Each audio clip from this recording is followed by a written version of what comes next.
of integrative care for the brain and mind. Welcome to Buddhi Clinic. Neuropsychiatry as a specialty is one that affects the brain and mind interface.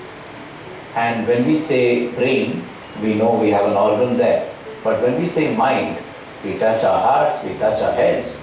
The mind is really just the software in our brain, the millions of nerves talking to each other through chemicals. What do we have in our armamentarium to treat these patients? We have surgery for some, medication for many, if not most. But beyond all that, what do we have? And what we do have is rehabilitation, therapy, and care. Now, usually a person with a neuropsychiatric condition will have to go to various places in order to receive these treatments. Imagine if you could get all of them under one roof. Imagine if you could just by traversing floors meet experts in every one of these disciplines who are programmed, prepared, and equipped and qualified to help you. And that really is what we offer you here at Buddhi Clinic. The opportunity of blending modern science and ancient wisdom, the opportunity of being able to receive a very wide array of care treatments that can help you. So do come, visit, see what we have on offer, and I'm sure you will not be disappointed. In fact, I'm sure you will feel exhilarated by what you see here. Thank you. The basement houses the state-of-art neuromodulation facility.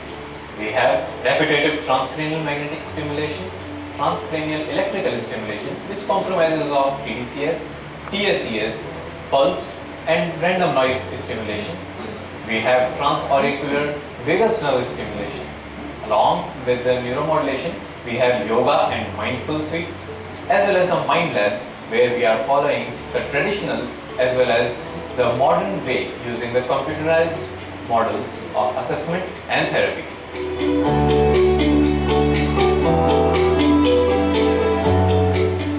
Welcome to the Neurodiagnostics Lab.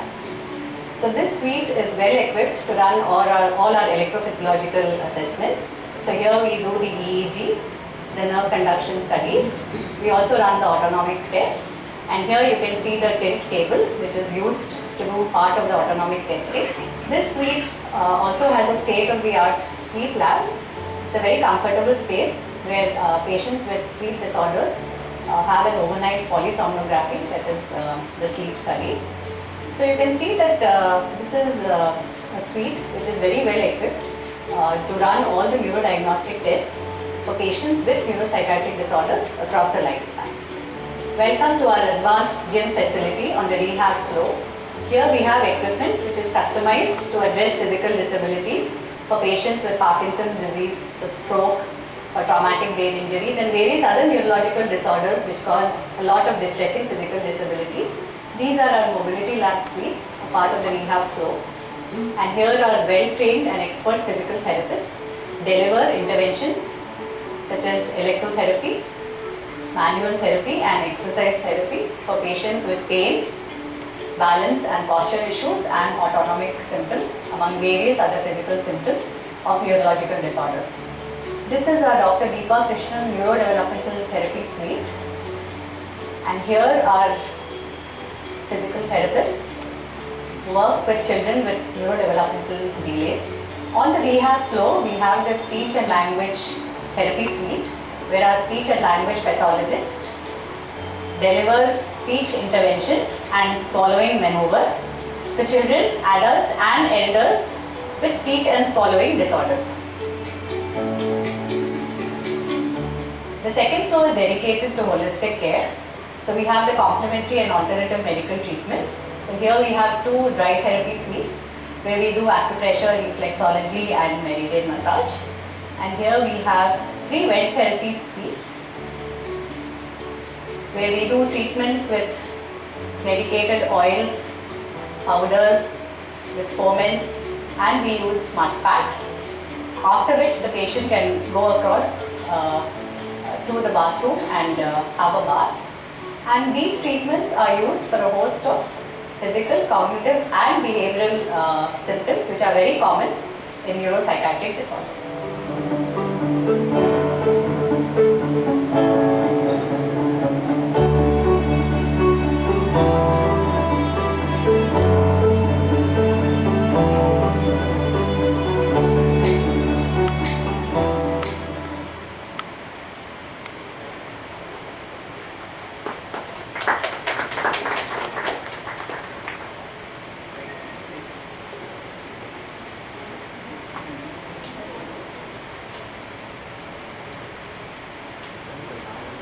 As a dying Mary child, the author once said, "A woman is the full circle. Within her is the power to create, nurture and transform." Among us, we have the honor to have one such person who have paved the path, nurtured, transformed and brought about a revolution in the healthcare sector. A person whose passion, astute business knowledge and hard work took Apollo hospitals to great success. Featured among the top 4 in Fortune India's most powerful women, Miss Suneeta Reddy has steered Apollo Hospital on its path of being Asia's foremost and trusted healthcare provider. I would like to invite Miss Suneeta Reddy, Managing Director, Apollo Hospitals, to come on the dais, please, ma'am.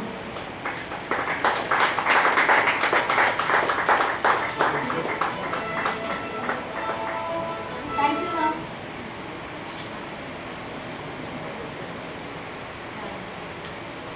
Joining her today is another such lady whose action has created a legacy, who has inspired others to dream more, learn more, do more and become more. It's none other than Professor Sudha Seshayan, Vice Chancellor, Dr. MGR Medical University. She has a rich administrative experience, having held various positions including the post of Vice Principal of MMC, and been a member of Premier Editorial Review Board for Gray's Anatomy, and continues to be a member of International Advisory Board for reviewing the publications. Thank you, ma'am.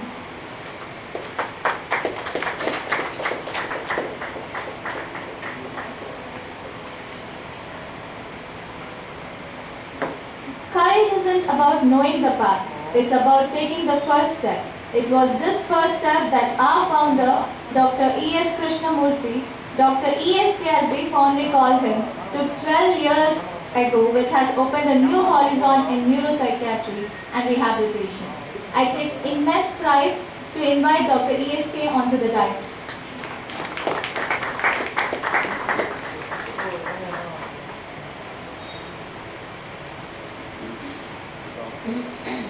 Coming together is the beginning. Keeping together is progress. Working together is success. One such person who has stood by Dr. ESK over the years is our beloved guardian angel, Dr. Ravi, Chief Clinical Officer, Buddhi Clinic. I would like to invite ma'am onto the dais, please. Thank you, ma'am. I will now request Mrs. Krishnamurthy, Director, Buddhi Clinic, to honor our chief guest, Ms. Suneeta Reddy, and extend a warm welcome to her.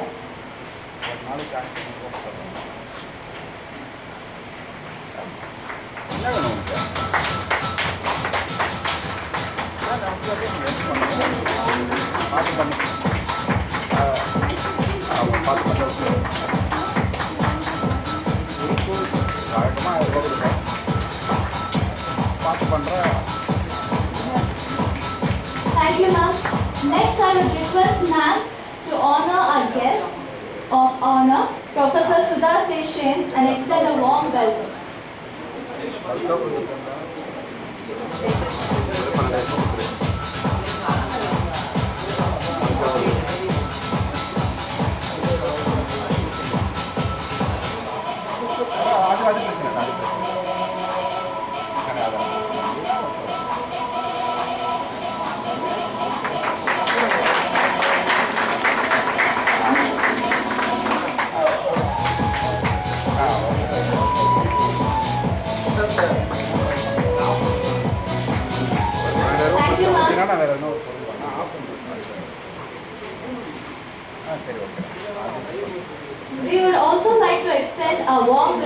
to our advisors and well-wishers for being a part of our journey.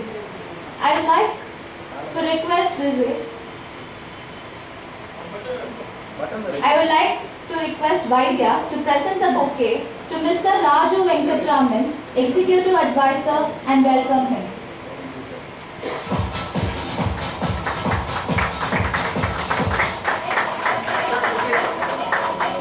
கீழே கட்சி Thank you, sir. அந்த side லாஸ்ட்டில் பாருங்க அது last அந்த பக்கம் கீழே அதுக்கு அது பக்கத்தில் I would like to request Yuvraj to present a bouquet to Mr. Velain, our advisory board member, and welcome him.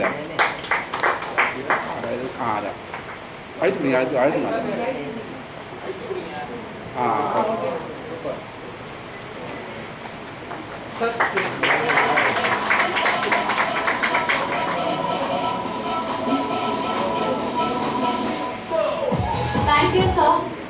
I would like to request Ilayaraja sir to present a bouquet to one of our foremost well-wishers, Mr. and Mrs. Krishnan, and welcome them.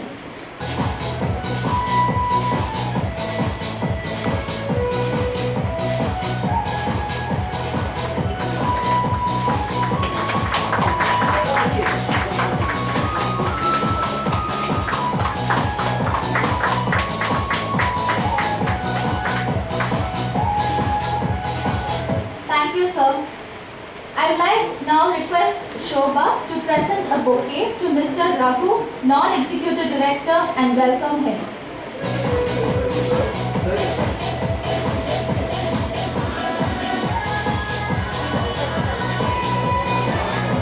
Thank you.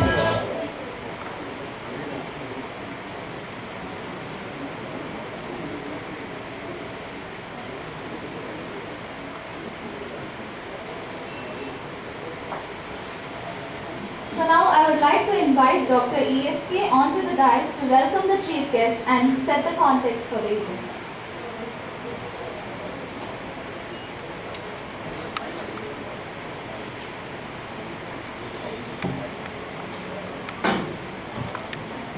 Thank you. Good afternoon, everyone. I have great pleasure in extending a warm welcome to our chief guest, Ms. Suneeta Reddy, MD of Apollo Hospitals, whose friendship, energy and enthusiasm for Buddhi has been inspiring for us. Our guest of honor, Professor Sudha Seshen, the Vice Chancellor of Tamil Nadu Medical University, who is both a renowned academic leader and a spiritual guide. Welcome, ma'am. Mrs. Sarla Krishnan and Mr. V. Krishnan, parents of Dr. Deepa Krishnan, who have in her memory supported our neurodevelopmental therapy unit for many, many years now. Welcome and thank you for all your support.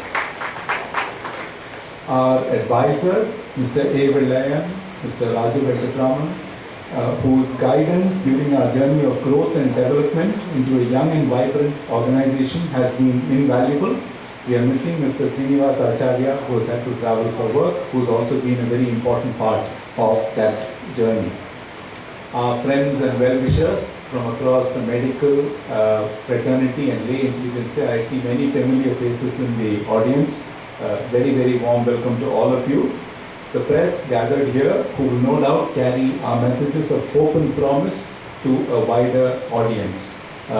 One of the most important things I have learned is that we need to offer to our patients hope and promise, not say that there's nothing that can be done. And I think that what we do here is really try and offer that hope and promise as a first step. And I warmly welcome each and every one of you to today's functions. I'd like to describe today what I consider the 5 pillars of Buddhi Clinic. Our first pillar is our strong academic legacy. And you see that we have a lovely library of books. We've had the opportunity of organizing over 100 academic meetings and collaborations over the years. Our work has been published in many international forums, universities around the world, international academic forums for neuropsychiatry, dementia, epilepsy, neurorehabilitation, and a range of other specialties. And what I'm very, very happy about is that increasingly, several times a year now, our presentations on this integrated care model are sought by international conferences and people putting together meetings where they'd like to hear how we have started doing these treatments that blend modern science and ancient wisdom. And so that's been a very, very important part of the journey. We have 3 Buddhi books that we have published through our case studies and empirical research, and we have chapters in several international books with Cambridge, with Oxford University Press, with Springer, with a number of very reputed publications, all of which address this subject of integrated care in neuropsychiatry. So the first pillar really is the academic pillar on which we stand. The second pillar is integrated neuropsychiatry itself. The borderlands between the brain and mind are difficult borderlands. They are not borderlands that everybody understands. And I think COVID has taught us the criticality of this whole domain. We've had people with typical neuropsychiatric problems like delirium after a bout of COVID, and that's where the brain is affected, and because of that the behavior is affected. And then we have people with mental health issues who are psychologically affected by COVID. So COVID's taught us the breadth of symptoms that the brain and mind can actually cause in all of us, and many people continue to have long COVID symptoms. In our center, we have an integrated approach from diagnosis to treatment, care and rehabilitation, and we do it across the lifespan. Our youngest patient is 2.5 months old with developmental disabilities. Our oldest patient to date is 99. I haven't had a centenarian yet. So in a sense, therefore, it's right across the lifespan. We all have brains and minds, and very often they malfunction and need sorting out. And integrated neuropsychiatry is that. The third pillar is our philosophy. What can we do for people beyond medication and surgery? And that's why you'll see everywhere a sign off, beyond medication. This area, what's called non-pharmacological therapy, is becoming one of the most important areas the world today for any chronic disease. From autism to Alzheimer's, people in worldwide conferences are concerned not just about what drug can I give this person, what procedure can I do, but also what non-pharmacological treatments I can do to improve their activities of daily life and improve their quality of life. And that's really the third pillar. How do you provide a fine blend of modern science, medical process, modern medicine, and ancient wisdom, and bring it all under one roof? And I think that's what we have been working on for years, and I think this building exemplifies that third pillar of integrated care. Our fourth pillar is what I call going beyond the ivory tower. My father told me this many, many years ago. He said, patients will come to you for diagnosis, they'll come to you for prescriptions, but how do you expect them to come all the way to you every time for therapy, rehabilitation? It has to go to them. And that's a lesson we all learned. So you need to take care to the doorstep. For major procedures, for expert doctor meetings, people will travel, they will come. But to tell them you come 20 times to a center when someone is disabled, that means 2 other people in the family lose a working day. And I don't think it's really sustainable. So taking care to the doorstep is extremely important to people. Now, how do you take care to the doorstep? We've innovated in many ways. The first way we did was home care, where our teams take pretty much everything we do in this center to the house of the patient. And we're able to deliver care in the house, in the comfort of the home. The second thing we did was in the last year during COVID, we started an in-hospital center in Coimbatore.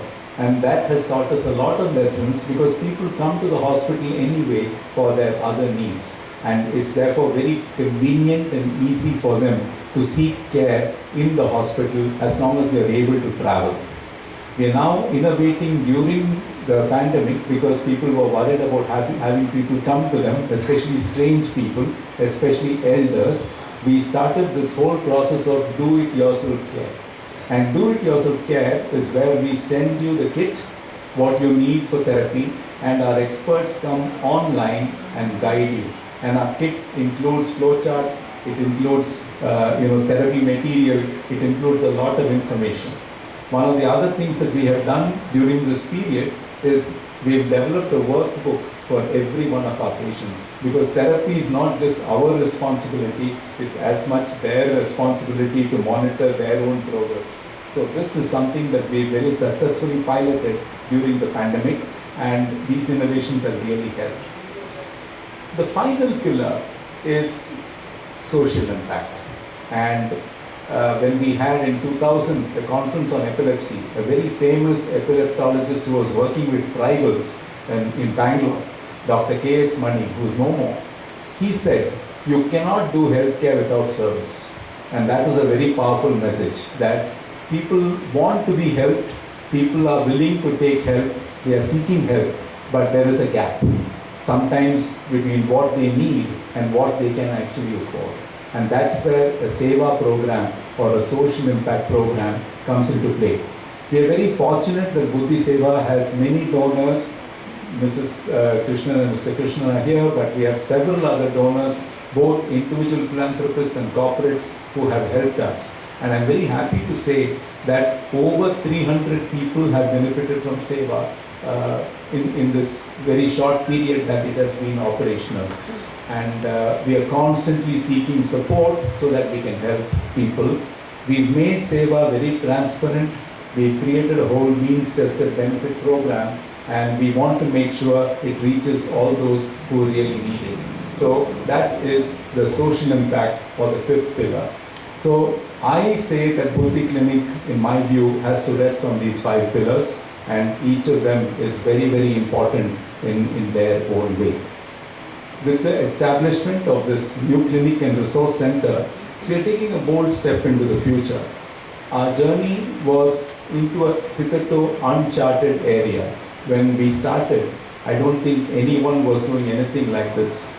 I now see people doing pockets of this integrated medicine in various ways, and I'm so happy to see that. I think it's extremely important. But I think we need to mainstream integrated medicine, integrated care for the elderly, integrated care for the brain and mind and disability, and take it where the mainstream is. And I think care has to be delivered, as a mainstream program which healthcare institutions, acknowledge, embrace, and for the benefit of older people. This is a global first healthcare model.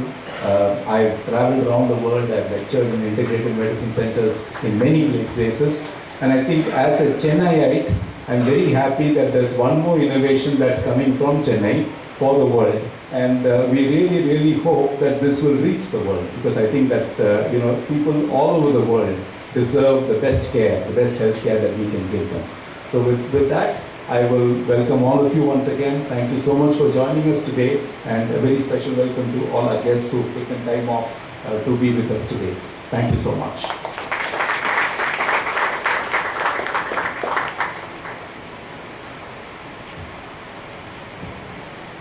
I would now like to invite Mrs. Suneeta Reddy to address the gathering.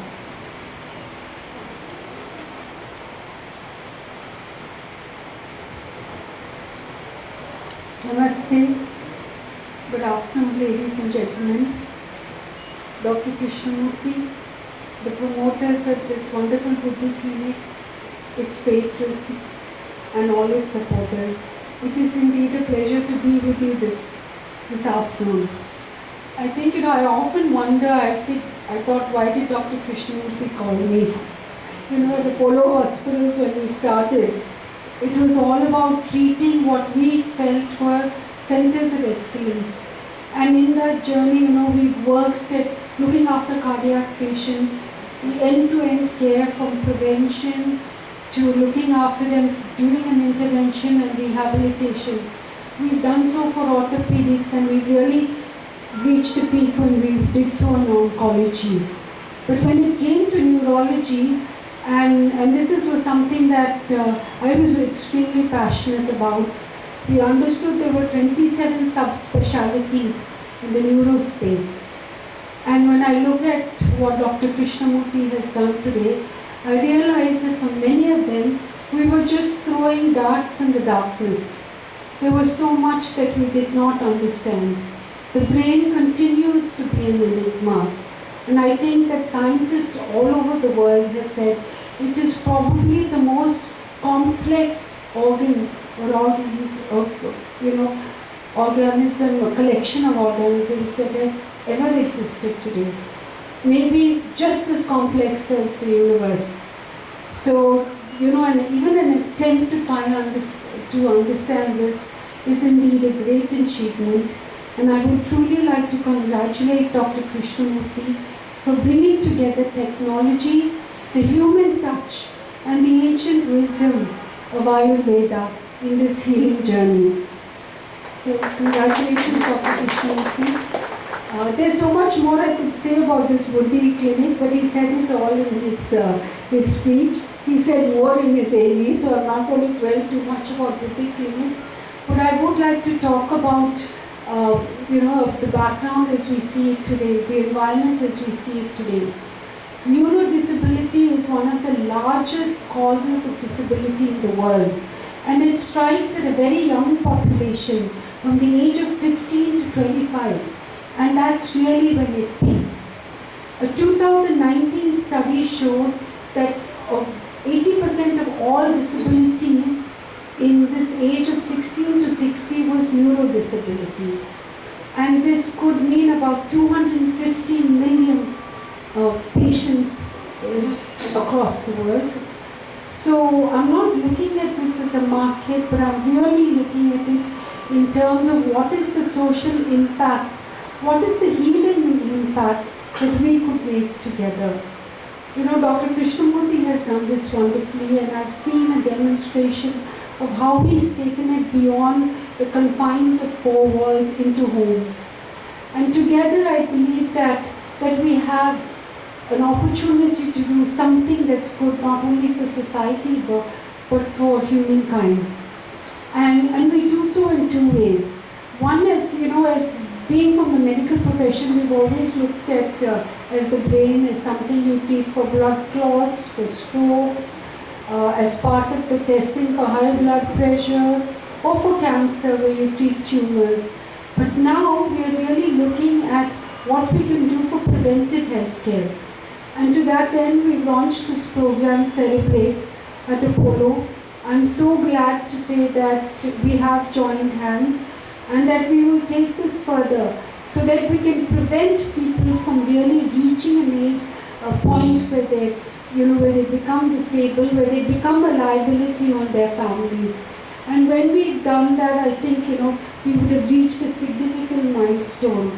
And we can only do this in partnership. I truly believe that the essence of this partnership is bringing our skills together. We as a healthcare organization, using scientific data, enabling access to those who have problems with neurodisabilities, to prevent people from really reaching that point where their dependence on others has become so high, or where they're isolated from the social environment. And this is just the beginning of our journey. As human beings, I think we are insignificant. As individuals, we are really insignificant when you think of the complex universe around us.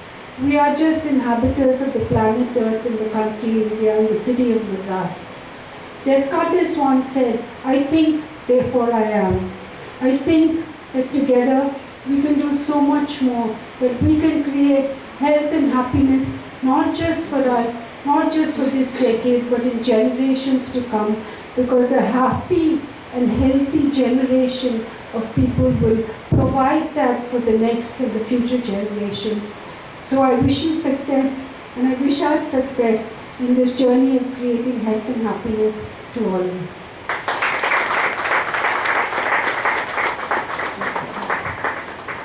Thank you, ma'am, for your warm wishes. I would now like to invite Professor Sudha Seshayan to address the gathering.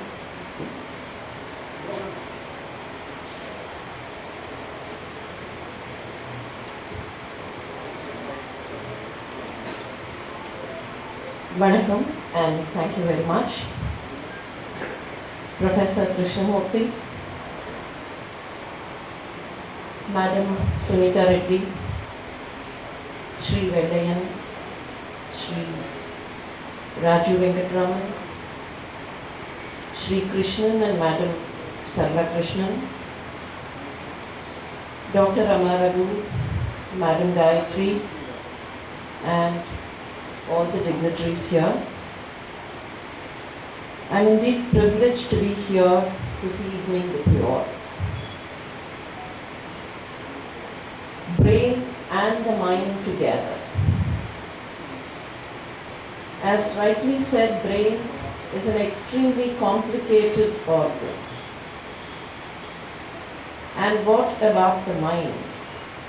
As Dr. Krishnamoorthy said, we do not even know the location of the mind.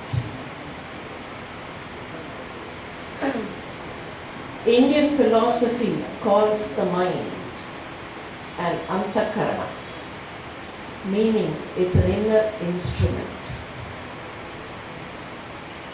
And it is this mind which has made each one of us a human being.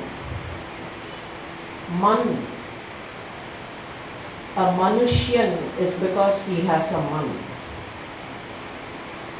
The English word human being is supposed to have derived from the Greek Latin root homo. However, if you trace the root of the word homo itself, it's supposed to be from the Old Norse word hugman. And it is said, hugman, the man part of hugman is related to the mind. So ultimately it's all one cycle where you find the human being is a manifestation of what the mind is or what the mind thinks. And that is what I believe Dr. Krishnamurthy referred to by saying the mind applies the software to the human brain. Putting the brain and the mind together, two complexities together, two complexities of which we have no complete knowledge. The only human being until now who is supposed to have used 2% of his brain was Albert Einstein, meaning the rest of us do not even use 2% of our brains. And combining all this with ancient wisdom, rehabilitation, please accept my congratulations, Dr. Krishnamurthy, for thinking of a one-roof solution for multiple problems. Dr. Krishnamurthy was referring to the post-COVID situation. I think the post-COVID situation requires not mere rehabilitation from the treatment point of view, but then a social rehabilitation too. One of the key issues of long COVID is a brain fog. The simplest complication of long COVID is the brain fog, and who requires rehabilitation when someone is diagnosed with brain fog. Let's imagine a situation, somebody comes with a brain fog. Let's imagine, hypothetically, it's one of our own assistants at the office. At the office, the boss is tired, the boss is disgusted because he or she is not able to relegate responsibility to this individual who was perfectly normal pre-COVID, but then post-COVID has become a dunce. And the boss will not be unjustified if he or she decides to fire that person. But then look at it from the other perspective. What happens to that individual? And that is where rehabilitation, plainly not from the treatment perspective, but then rehabilitation from the social perspective becomes important. I'm touching about post-COVID not because it's recent or because it's topical. Given the situation, the sequelae of the pandemic, though we today think the pandemic is gone and most of us have forgotten our masks, but the sequelae of the pandemic, the real sequelae of the pandemic is likely to remain at least for the next 3 to 4 decades. And that is when this rehabilitation will become extremely important. More and more of neuropsychiatric issues and rehabilitation to those people who come with these issues. Standing here today, I am reminded of a small book by the renowned Tamil writer Jayakanthan. I would just say the title of the book. The title of the book read, Silar Ulle Irikirargal. And the book was on inmates of the so-called mental asylum. He just said, Silar Ulle Irikirargal. The implication is, Palar Veliye Irikirargal. And it is not for the mental disorder part of it. It is for any neuropsychiatric ailment. It is for any neuropsychiatric ailment, and I think that is where a one-roof solution like the Buddhi Clinic becomes important. Buddhi is again a term which Indian philosophy refers to very often. Lord Yama talks to Nachiketas, saying it should be your buddhi which should ride your chariot of life. Nachiketa, please remember your chariot should be your buddhi. And rest of Indian philosophy talks about buddhi as that instrument which presides over the mind itself. Buddhi dictates the mind. And I think that's what Buddhi Clinic also means. Buddhi Clinic will dictate the brain and the mind and put them on the right path.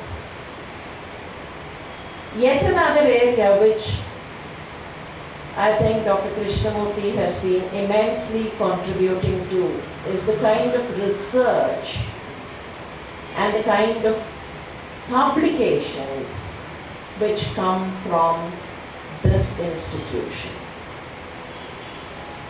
Brain and mind require a lot of research. Research which need not be core research, but then research which is based on clinical material, clinical work, and observation. I sincerely believe the publications which have come from the Buddhi Clinic were based on the kind of clinical experience that people here have had. Dr. Krishnamurthy, I would only request you to come up with more publications. Yes, Buddhi Clinic is catering to several people. However, all your experience will have to be translated into publication, which will go a long way, not only in helping people of the current generation, but then people of prospective and forthcoming generations. I'm happy that Buddhi Clinic has moved into a new premises, probably a slightly larger and more visible premises, and I wish